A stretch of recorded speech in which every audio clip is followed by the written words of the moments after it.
Hey viewers, I am Jaharah Yahaya, your 74th SGA President, Junior Social Work Scholar, and I am about to interview our amazing Governor Josh Stein here in Elizabeth City State University.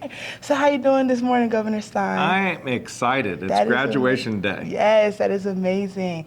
So we brought you in here just to ask you a couple questions before you make that grand speech for our great graduates this morning, okay?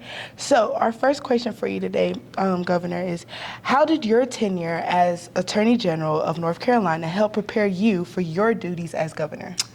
I think it helps in a lot of ways. One thing about being the Attorney General is you are essentially the lawyer for the entire state government. Yes. So you have insight, visibility into all of state government. And so when you come into this job, which is a big job and the government does a lot of different things, you at least have some sense of what you're going to do. Of course, it's from a different perspective and it's a bigger scope of work. But I wasn't scared about the job because I had some sense of what it meant. Okay, that's nice. All right, your second question. What are some of your proudest moments during your tenure as governor of North Carolina? I would say it's the work that we have been doing together on a bipartisan basis to try to help Western North Carolina recover.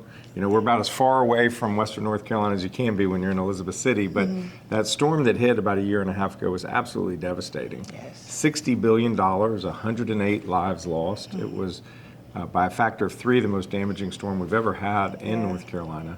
And so it's going to take a long time to help those folks get back up on their feet, but we've been working together, and that gives me hope. Okay, I love that.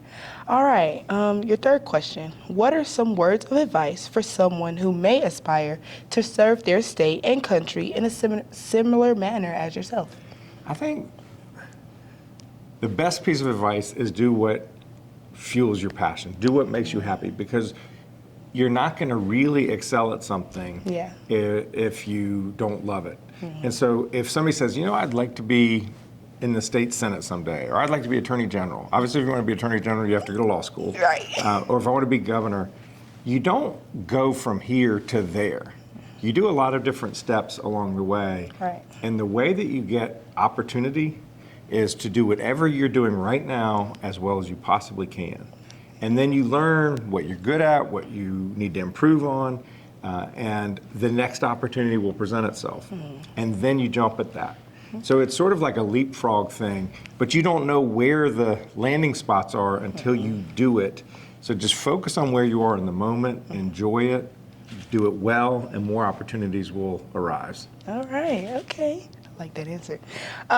Question 4 is, what are some challenges facing the state of North Carolina? There are a lot of challenges. We do have a lot of things going really well for us in North Carolina compared to other states. You know, we added more jobs than any other state. We had our best job announcement in history last year. Our unemployment rate's substantially lower than the rest of the country. So there are things that are happening here that are good, but what I want to make sure is that those good things are available in every corner of the state. Because there are too many people who, they may be from Elizabeth City and they may want to stay in Elizabeth City, but the opportunity for what they want for their future doesn't exist here. And they're like, you know what, I got to go to Greenville, or I got to go to Raleigh.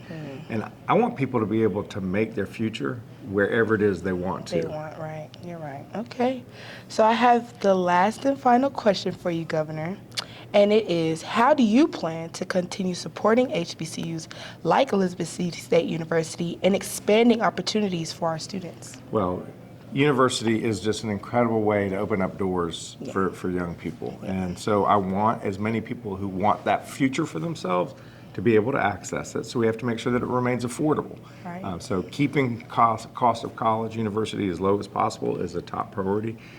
And then we have to support these institutions with the resources they need. I was just walking through the hall, and there's construction going on in the hall. Yes, there is. And that's a good thing, because what that says is that there's investment, there's revitalization happening here, because this has to remain an attractive place. It's really a critical jewel in northeastern North Carolina that sparks a lot of growth, a lot of opportunity, and we want it to thrive. Yes, thank you so much, Governor, for answering our lovely questions. They were lovely. Thank you, and I hope that you have a great time here in Elizabeth City. I already am. Thank you so much. Thank you.